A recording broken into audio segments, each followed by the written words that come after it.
O burnout, na década de 70, por exemplo, ele era encontrado e muito mais identificado como a neurastenia, né? E a neurastenia, na escola da psicanálise, a gente entende e aprende como lidar. Hoje, o burnout, ele é muito mais amplo e provavelmente também tem exatamente os mesmos sintomas da neurastenia. Mas a questão que na década de 70 a sociedade era outra, a sociedade ela tinha uma maneira de se comportar no mercado de trabalho e o ritmo temporal de homem-hora, de proporcionalidade de trabalho era diferente de hoje. Então, você observa que as pessoas que trabalhavam na década de 70, elas tinham um ritmo numa produção, elas tinham uma maneira de trabalho e essa produtividade homem-hora que fazia com que ela ia para o trabalho, tinha um horário mais flexível para folga e o seu salário.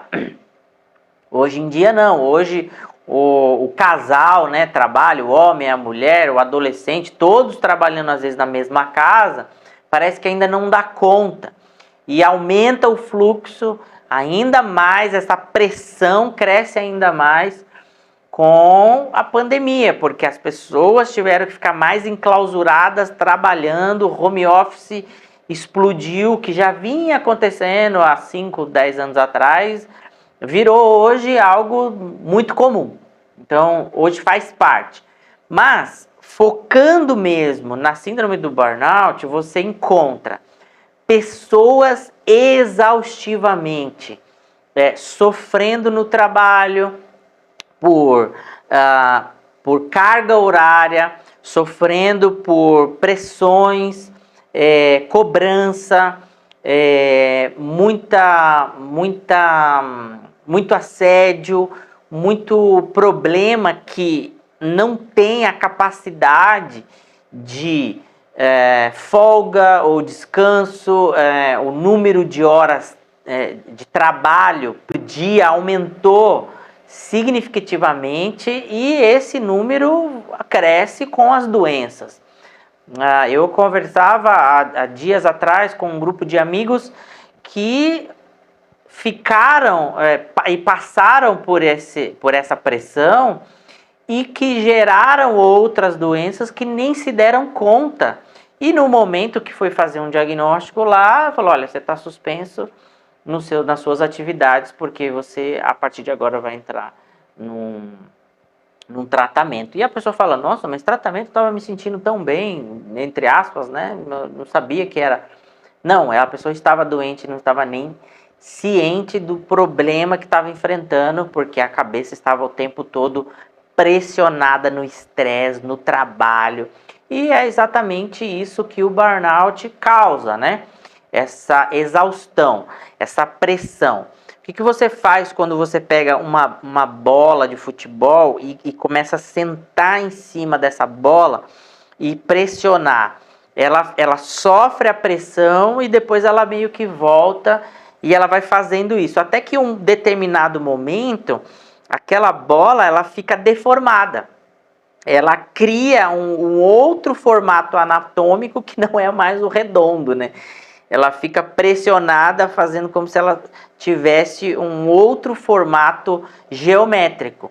Então, o burnout faz exatamente isso. Ele causa a pressão no trabalho, essa exaustão na cabeça o tempo todo, de horas de pressão, de trabalho, o tempo todo, e que em determinado momento você já está tão entranhado nesse ritmo que as pessoas não se dão conta.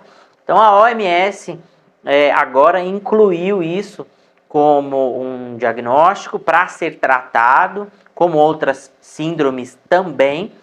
Quando a gente tem essa ferramenta de análise que a gente sabe exatamente o traço de formação de caráter daquela pessoa que está na sua frente, ou está diante de você relatando o problema, é justamente você colocar o problema, a identificação do problema com o traço de funcionamento.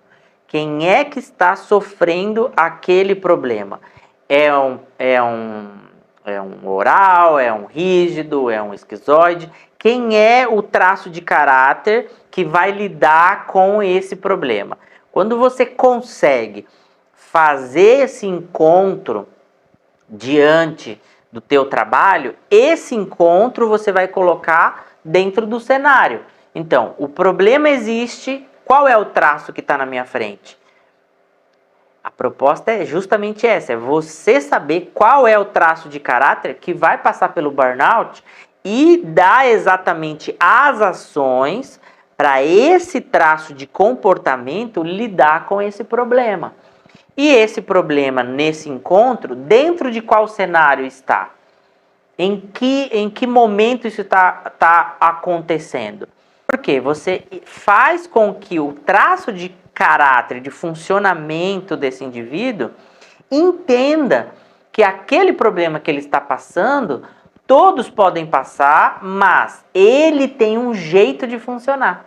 Ele tem uma maneira de fazer com que aquela síndrome seja sanada ou que aquele problema que ela está passando, aquela dor, seja resolvida de maneira muito mais assertiva. E é você, como profissional, que tem o dever de mostrar, olha, eu estou dizendo para você como é o seu comportamento.